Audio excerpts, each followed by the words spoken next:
안녕하세요. 오늘도 사연살롱을 찾아주셔서 감사합니다. 결혼 2년 차에 접어드는 새댁입니다. 요즘 세상은 정말이지 비밀이 없나 봐요. 과거에 했던 말 한마디가 탄로나 하루아침에 공직에서 내려오기도 하고 학창시절에 벌인 잘못된 행동으로 내 세상에 신상이 털려 직장을 잃기도 하니까요. 물론 그런 사람들을 옹호해줄 생각은 손톱만큼도 없습니다. 아니, 오히려 자업자득이라고 말해주고 싶네요. 사실 얼마 전에 저희 집에도 이와 유사한 일이 있었습니다. 달콤한 신혼생활에 빠져있던 저희 부부는 그 일로 인해 졸지에 이혼 위기를 맞게 되었죠. 아예 남이면 몰라도 피해자와 가해자가 사돈이라는 이유로 얼굴을 맞대고 살 수는 없는 노릇이니까요. 그럼 지금부터 제 친정과 시댁 사이에 벌어진 불미스러운 이야기를 들려드릴게요. 저희 부모님은 연하남 연상녀 커플이에요. 엄마가 아빠보다 2살이 많거든요. 그래서 가끔 부모님이 말다툼을 하실 때 보면 아빠가 엄마한테 누나라고 부르는 걸 종종 볼 수 있었어요. 누나, 내가 대신 사과할게. 근데 엄마도 엄마 입장에 있어서 그런 거니까 누나가 이해 좀 해줘. 대신 내가 더 잘할게. 그러면 엄마는 낮은 목소리로 살벌하게 이러시죠. 넌 이럴 때만 누나냐? 이제 그 누나 소리도 징그러워. 사람 속은 다 뒤집어 놓고 누나 하면 다냐고. 상황이 이쯤 되면 눈을 부릅뜬 엄마의 모습에 겁을 먹은 아빠는 엄마를 피해 도망갈 장소를 찾아요. 바로 제 방이죠. 아빤 왜 엄마한테 매번 져? 덩치는 엄마보다 훨씬 크면서. 지는 게 아니야. 져주는 거지. 엄마를 이겨봐야 뭐 하겠니? 집안만 시끄럽지. 내가 다 이 집안의 평화를 위해 참는 거란 걸 우리 딸내미가 알아줬으면 좋겠네. 아빠가 말은 이렇게 했지만 사실 저희 아빠는 무지 심한 겁쟁이에요. 할머니가 그러셨거든요. 아빠는 어릴 때부터 동네 애들한테 맞고 다녔다고요. 지보다도 훨씬 쫓간한 애들한테도 치어 터지고 다녔으니 말 다 했지. 지 형들은 때리면 때렸지 맞고 들어온 적은 없었는데 네 아빠는 누굴 닮아 그런지 모르겠다. 어릴 때부터 형들한테 하도 맞아서 그런 건지 아니면 타고난 성품이 그런 건지 아빠는 무척이나 심약한 타입이었어요. 그러니 여자인 엄마가 오히려 남편을 보호하러 나설 판이었죠. 나이까지 2살이 많아서 그런가 가끔 보면 엄마는 아빠를 막내 동생 보호하듯 하는 것 같기도 해요. 엄마 성격을 그대로 닮아서 아주 쬐끔 드센 저로서는 이런 아빠가 답답할 때가 많긴 하죠. 그런데 엄마 말로는 아빠가 예전엔 더 심했다는 거예요. 한 번은 이런 일도 있었어요. 제가 유치원에 다니던 무렵으로 저희 부모님이 카페테리아를 운영하시던 때였어요. 당시 오후 시간에는 엄마가 저를 하원시키고 집안일을 하느라 가게를 비우고 집에 들어와 있었거든요. 가게는 아빠와 아르바이트생이 지키고 있었고요. 말도 마라. 너 데리고 막 집에 들어왔을 때였는데 네 아빠가 미친 듯이 집으로 달려 들어오더라고. 무슨 일 있냐고 물었더니 가게에 강도가 들었다는 거야. 그러면서 얼른 나보고 가게에 가보래. 아니 왜? 경찰에 신고를 해야지 왜 엄마 보고 가게에 가래. 내 말이. 암튼 경찰에 신고를 하고 가게로 달려갔더니 알바생 혼자 가게에 있더라고. 일단 다친 데는 없는지 살피고 자초지종을 물어봤는데 그걸 듣는 내내 창피해서 죽을 뻔했다니까. 상황은 이랬어요. 알바생이 손님이 없는 틈을 타 빵 포장을 하는 사이 아빠는 길 건너 사진관에 다녀온다고 나갔는데 하필 그때 노숙자 하나가 저희 가게로 들어온 거예요. 가게에 여자 알바생 하나만 있는 걸 본 노숙자는 금고에 있는 돈 다 내놓으라고 말했고 노숙자가 그리 위협적이지 않은 사람이란 걸 파악한 알바생은 기지를 발휘해 금고가 망가져서 못 연다고 한 거죠. 그 말에 노숙자는 씩씩거리며 욕설을 퍼부었고 아빠는 그런 상황을 길 건너에서 가게 전면창을 통해 보았던 거예요. 그리곤 집으로 달려온 거죠. 사모님, 저 이런 말하기 뭐하지만 사장님 남자 맞아요? 저요 다 봤거든요. 길 건너에서 광해 상황 다 보고도 도와주러 달려오기는커녕 겁에 질려 도망가는걸요. 아까 가게에 들어온 노숙자가 위협적인 사람이 아니었으니 망정이지. 진짜 칼까지 든 강도였으면. 생각하기도 싫어지네요. 저 사장님한테 완전 실망했어요.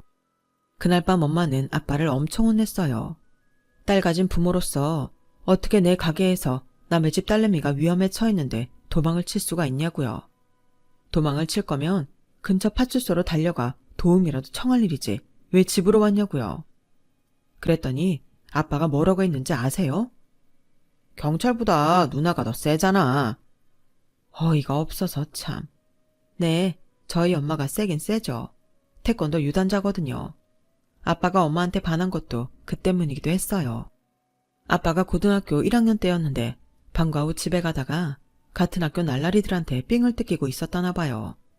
그때 마침 그 골목을 지나던 엄마가 그걸 보고는 날라리들을 발차기 몇 번으로 제압하고 아빠를 구해줬대요. 그날 이후 아빠는 초콜릿이며 머리핀 같은 걸 사들고 엄마를 쫓아다니기 시작했고, 그러다 아빠가 엄마가 다니는 대학에 입학을 하면서 본격적으로 사귀게 된 거죠. 그러니까 애초에 아빠는 엄마를 보호자로서 선택한 셈이었어요. 아빠의 심약한 행동은 이게 끝이 아니에요. 말하자면 입이 아플 정도로 차고 넘치죠. 중국집이든 치킨집이든 아빠는 아무리 배달이 늦어도 닭달 전화를 하는 법이 없는데요. 그 이유가 뭔지 아세요? 음식에 침 뱉을까봐 겁나서 그런데요. 비슷한 맥락으로 어디를 가든 컴플레인은 절대 안 하시고요. 혹시라도 상대가 기분 상할까봐 아무리 어린 사람한테도 절대 반말을 안 하세요. 사람들은 이런 아빠를 두고 법 없이도 살 사람이라고 칭찬이 자자하지만 그런 아빠를 대신해 매번 총대를 매야 하는 엄마로서는 미칠 노릇인 거죠. 그런데도 이날 이때까지 크게 싸우는 일 없이 잘 사시는 걸 보면 천생연분이긴 한 것 같아요. 심약한 아빠의 든든한 방패처럼 살아가는 엄마를 보고 자란 저 역시 남자를 내가 보호받아야 할 대상이 아닌 내가 보호해야 할 대상으로 인식하게 됐던 것 같아요. 우리가 흔히 말하는 남성스러움보다는 오히려 유약한 모습에 더 끌리게 되더라고요. 남편한테 반했던 것도 그런 이유 때문이었어요. 제 남편은 저희 팀 막내였는데 180이 넘는 키에도 어찌나 호리호리한지 거짓말 조금 보태서 바람에 날아갈 것 같은 사람이었어요. 목소리도 부드럽고 행동도 어찌나 조심스러운지 남자라기보다는 보호 본능 돋게 하는 예쁜 여학생 같았죠. 나이도 저보다 1살 어린데다 말은 또 어찌나 예쁘게 하는지 처음 본 그 순간부터 이 남자다 싶더라고요. 직속사수의 이점을 최대한 이용해 일부러 둘이 붙어있을 시간을 만들고 회식 자리에선 술을 잘 못 마시는 남편을 대신해 흑기사 노릇도 해줬어요. 그러면 남편은 자기 대신 술을 마시고 취한 저의 운전기사 노릇을 하면서 저희 집까지 데려다 주었죠. 그렇게 남편 꼬시기에 공을 들인 지 반년 만에 저희는 사귀게 되었어요. 그런데 막상 사귀어 보니 남편이 제 생각과는 좀 다른 사람이더라고요. 회사에서는 내 보호 아래 있던 사람이 제 남자친구가 된 순간부터는 오히려 저를 보호하려고 하더라고요.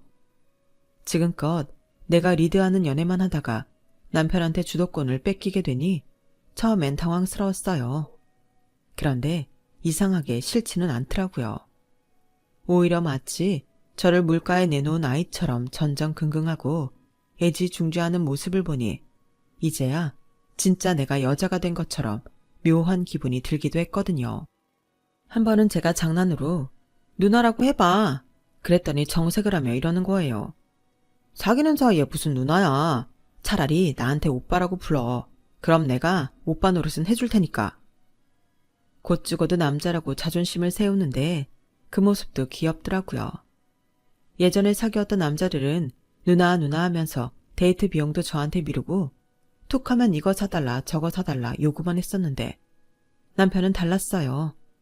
저랑 만나기로 한 날이면 늘 저희 집까지 차를 끌고 와서 태우고 나갔고 올 때마다 작은 선물이라도 하나 사들고 오곤 했거든요.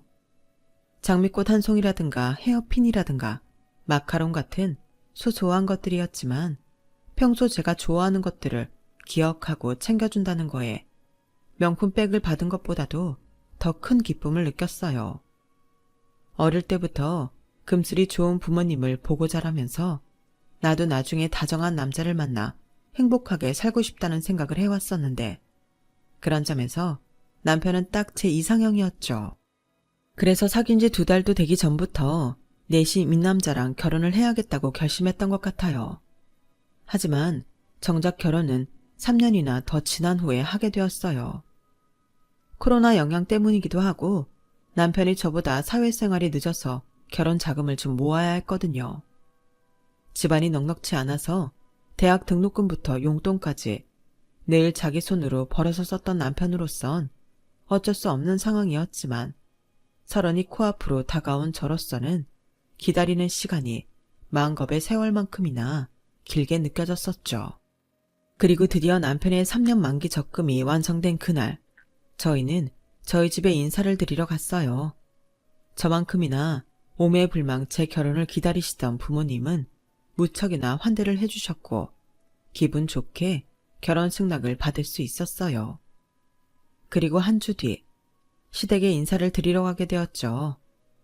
자식은 부모의 거울이라는 말이 있듯이 모르긴 해도 아버님이 남편과 비슷한 분위기를 가진 사람이 아닐까 생각하며 시댁 벨을 눌렀어요.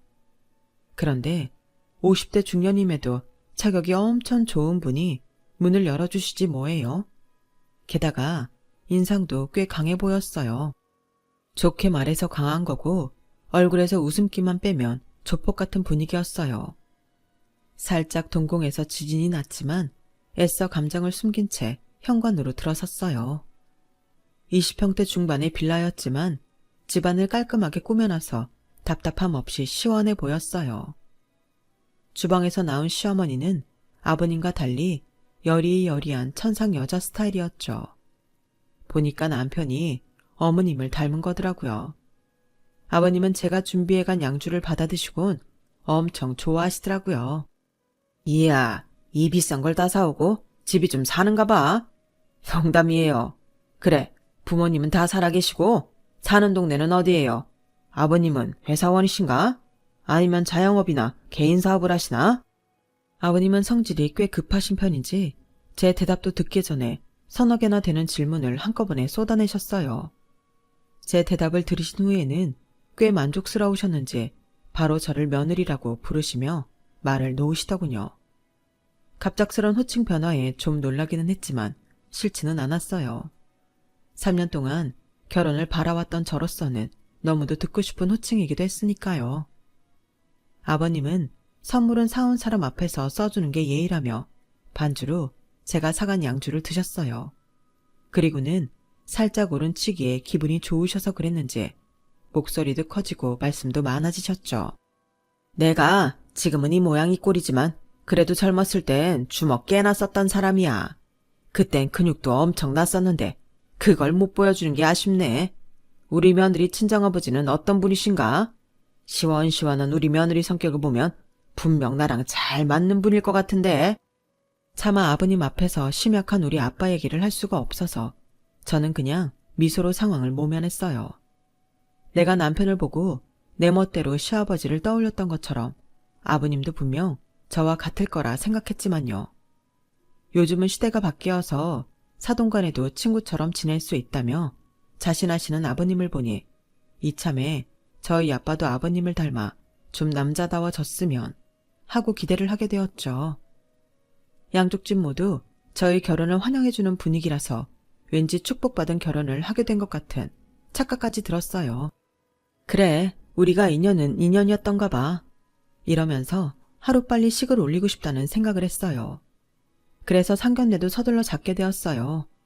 상견례 장소도 마침 저희가 원하는 날짜와 시간대에 예약이 가능해서 시작부터 조짐이 좋다고 생각했어요. 당시만 해도 뭐 하나 막히는 것 없이 결혼식까지 순조롭게 진행될 줄만 알았거든요.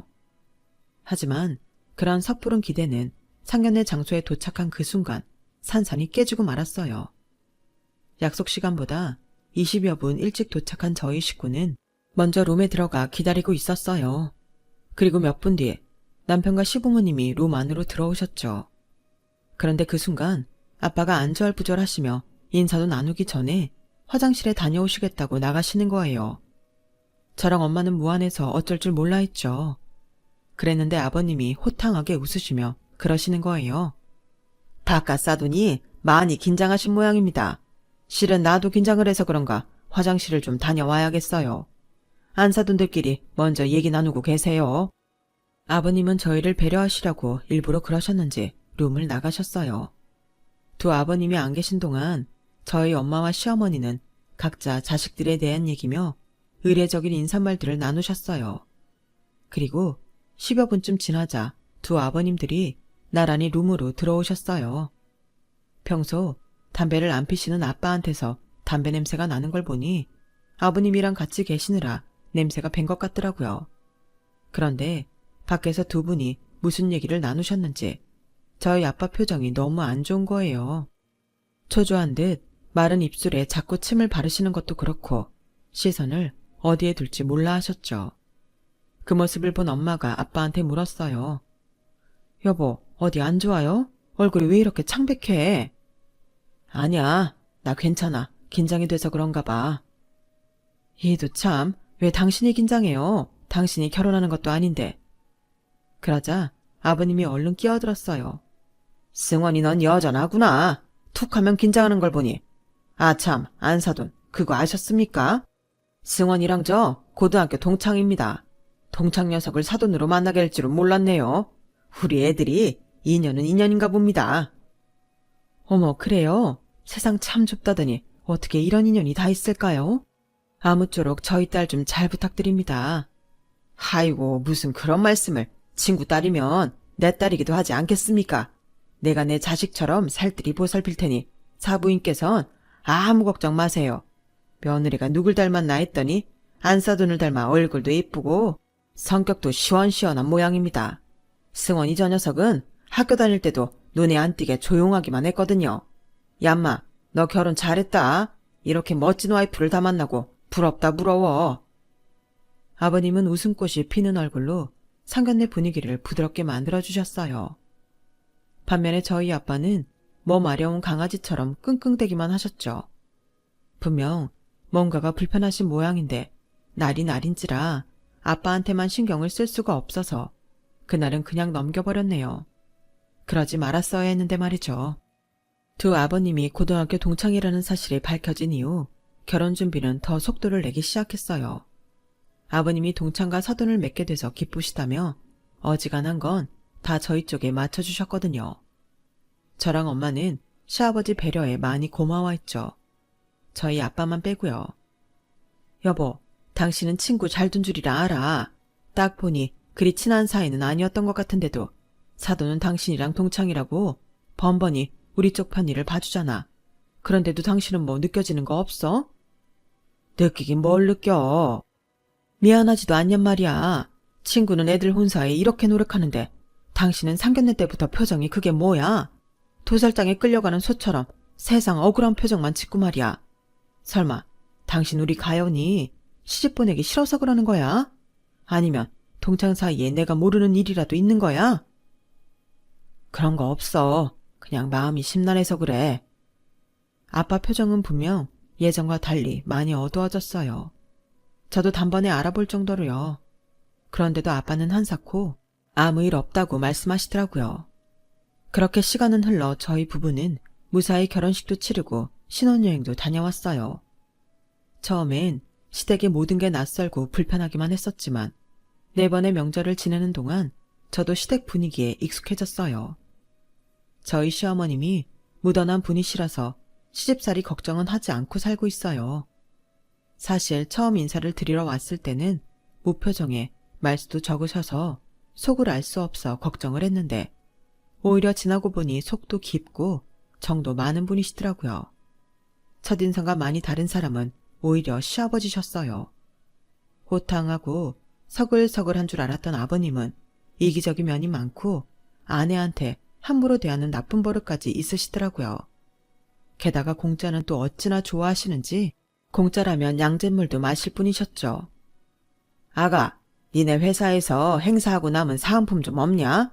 작년에 마스크며 휴대폰 홀더 같은 것도 갖다 주더니 올해는 왜 아무것도 안 가져오냐? 혹시 니네 친정으로 죄다 가져간 거 아니니?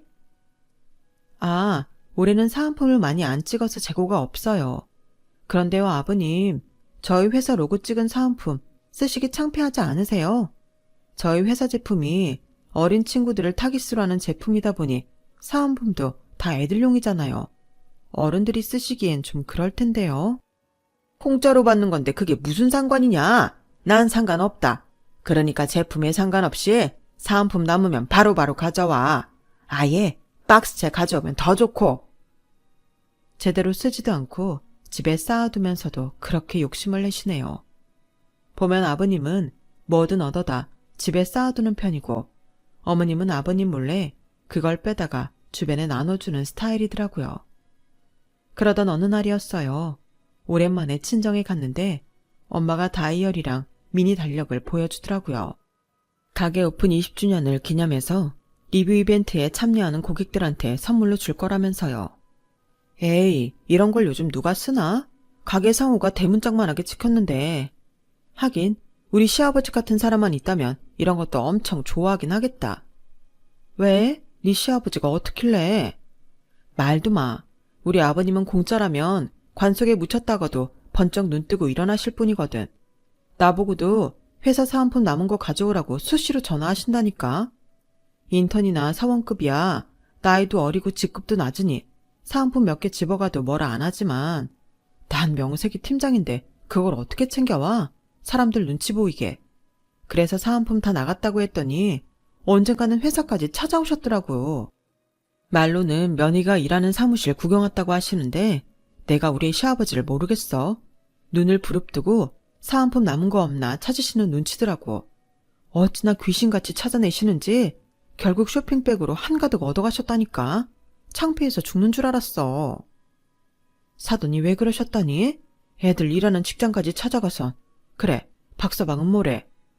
보라긴 자기도 창피해 죽으려고 그러지. 앞으로도 사은품 받겠다고 회사로 찾아오실까봐 벌써부터 걱정이라니까. 그날 제 걱정은 한치의 오차도 없이 현실이 되고 말았어요. 아버님은 저희 회사에서 제품 출시 행사를 할 때마다 어떻게 그렇게 귀신같이 알고 오시는지 남편이랑 제가 혀를 내두를 정도였다니까요. 아버님이 회사로 찾아오실 때마다 직장으로 찾아오지 말아달라고 용돈도 드리고 택시도 태워 보내드리곤 했는데 좀처럼 달라지는 게 없더라고요. 그래서 더는 안 되겠다 싶어 하루 날 잡아 시댁으로 갔어요. 자기야, 미안해. 우리 아버지 때문에 신경 쓰게 해서. 몰라. 암튼 오늘은 아버님한테 다시는 회사로 안 오시겠다는 다짐을 확실히 받아내야 돼. 당신도 절대 물러서면 안 돼. 뭐 대단한 일이라고. 우리 부부는 차 안에서 굳건한 결의까지 하고는 시댁으로 들어갔어요. 그런데 저희 얘기를 들으신 아버님이 콧방귀를 뀌시지 뭐예요. 글쎄다. 가고 말고는 그때 가봐야 알겠는걸. 그러게. 애초에 니들이 알아서 가져다 줬다면 내 발로 찾아갈 일은 없었을 거 아니니. 무작정 나보고 오지 말라고 할 게 아니라 니들이 이 애비 말로 귓등으로도 안 듣고 무시했던 걸 반성해야 하지 않겠냐? 난 뭐 그렇게 생각한다. 아버님, 저희 정말 창피해서 회사 못 다니게 하고 싶으신 거예요? 사은품 그깟게 얼마나 한다고 자식들을 이렇게 창피하게 하세요. 그리고 그렇게 받아오신 물건들 아버님이 쓰지도 않으시잖아요. 창고에 가면 아버님이 그렇게 받아다 챙겨놓은 온갖 사은품들이 잔뜩 쌓여있는데 그건 알고나 계신가요? 필요한 사람이 쓰게 두면 될걸. 왜 아버님이 가져오셔선 쓰레기를 만드세요? 이렇게 물건 버리는 것도 죄 짓는 거예요. 뭐가 어쩌고 어째? 어디 버릇없게 시아버지 앞에서 고개 빳빳이 들고 바락바락 대들어. 너 아주 뚫린 입이라고 잘 도짓거리는데 네 친정에서는 이런 거 보고 가만 두는지 몰라도 난 그 꼴은 못 본다. 내 집에서 내 말이 법이고 내 행동이 진리야. 여보, 승원이네 전화해서 둘 다 당장 우리 집으로 오라 그래. 어서. 딸 자식 교육 잘못 시켰으면 그 부모가 책임을 져야지. 여보, 그만하세요. 애들 말이 틀린 것도 아니잖아요. 이 옆편 내가 어디서 내 말에 토를 달아. 하라면 할 것이지. 왜 너까지 날 무시하냐고. 이것들이 아주 쌍으로 지랄을 하는데 나 이렇게는 못 넘어간다. 당신이 안 하면 내가 직접 승원이랑 처불러서 따끔하게 혼낼 테니까 아무도 나 말리지 마. 결국 시아버지는 저희 아빠랑 엄마까지 집으로 불러들이셨어요. 한창 바쁜 금요일 밤에 시아버지 호출을 받고 온 아빠랑 엄마는 무슨 큰일이 났나 싶어 잔뜩 긴장을 한 채 오셨어요. 아버님은 아빠만 따로 방으로 부르셔선 두 분이 1시간 가까이 대화를 하셨죠. 고성에 오고 갈 거라는 예상과는 달리 너무도 조용했어요. 엄마는 친구 사이라서 대화로 잘 푸나보다고 하셨죠. 그런데 어머님 표정은 그렇지 않았어요. 저 안사돈, 내가 이런 말하긴 그렇지만 안사돈이 알고 있어야 할 것 같아서 말하는 거예요. 가연이 아버지가 학창시절에 우리 그이한테 많이 당했던 모양이에요. 그이가 못살게 굴고 돈도 뺏고 그랬다더군요. 시작부터 충격적이었던 어머님의 얘기는 우리가 상상하지 못했던 방향으로 흘러갔어요.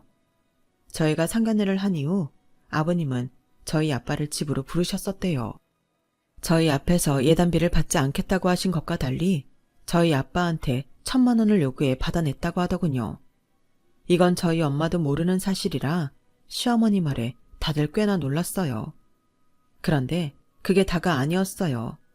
아버님이 지인들과 만나는 자리에 툭 하면 저희 아빠를 불러내 계산을 하게 하셨고 술김에 저희 아빠 멱살을 준 채 집까지 끌고 온 적도 있다더라고요.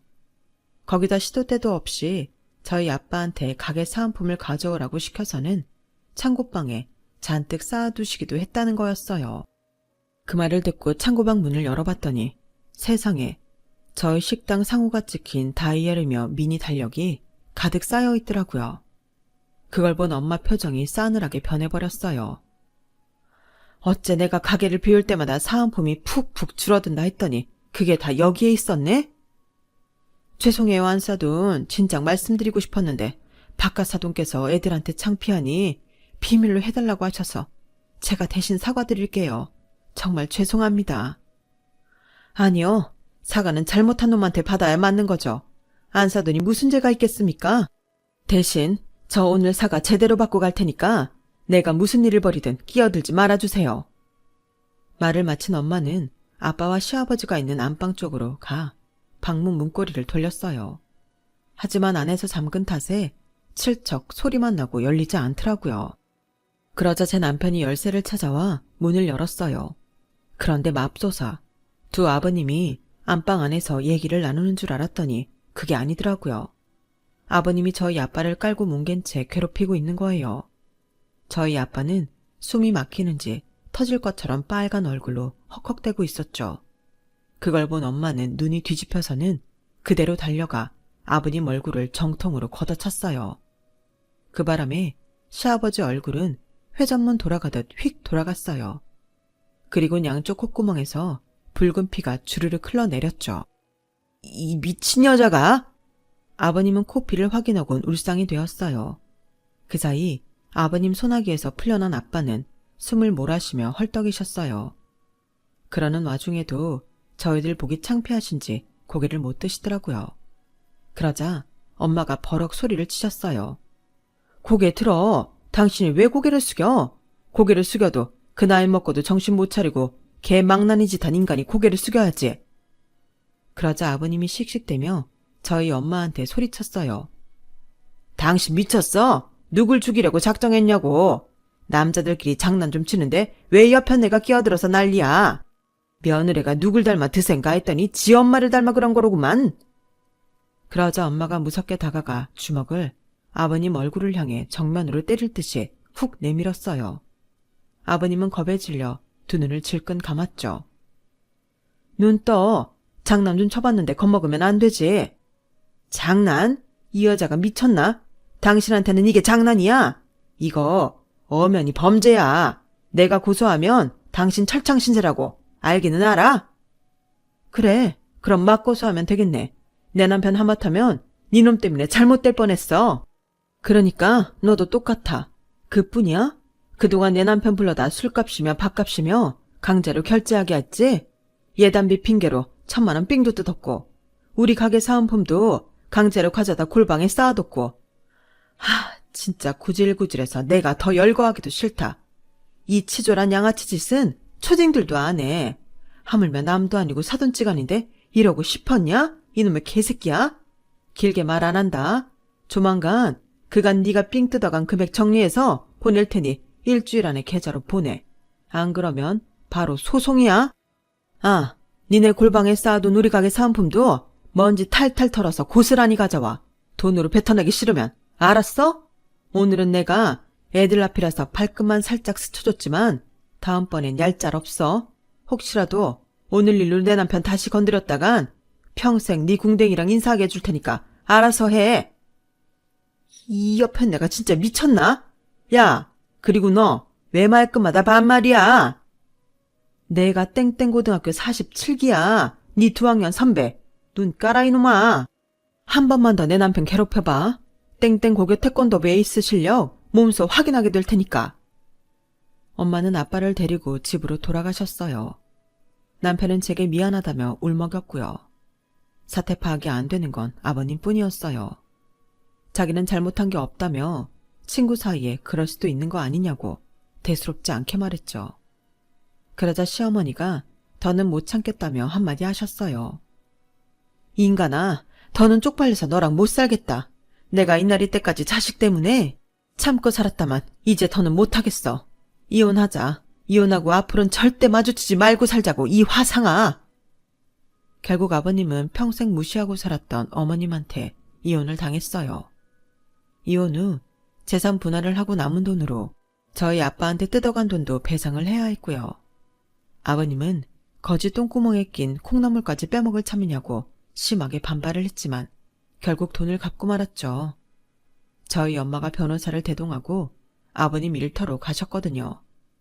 거기다 합의 조건으로 저희 아빠 앞에서 무릎 꿇고 사과하는 것도 있었는데 그건 저희 아빠가 꼴도 보기 싫다고 안 받겠다고 하셔서 생략했어요.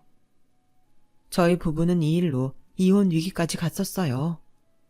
하지만 아버님 때문에 헤어지기에는 서로 너무 사랑하기도 했고 시어머니의 도움을 받아 무사히 넘기게 되었죠. 시어머니께서 저희 부모님을 찾아가 눈물의 호소를 하신 끝에 저희 부모님 마음을 움직여 이혼을 면할 수 있게 됐거든요. 세상에는 자신의 잘못을 뉘우치고 새로운 삶을 사는 사람들도 있지만 그렇지 않은 인간들도 많은 것 같아요.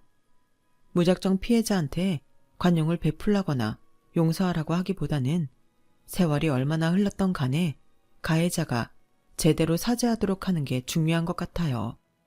타인을 괴롭히는 행동은 결국 자신한테 부메랑으로 돌아온다는 걸 철저하게 깨달아야 다시는 그런 짓을 안 할 테니까요. 세상은 더 바르게 변하고 그래서 더 살만 났으면 좋겠습니다. 지금까지 제 사연을 들어주셔서 감사합니다. 건강하시고 행복하세요. 여러분, 사연 댓글에 응원과 현명한 조언 부탁드려요. 좋아요와 구독은 저에게 큰 힘이 됩니다. 오늘도 좋은 일 가득하세요.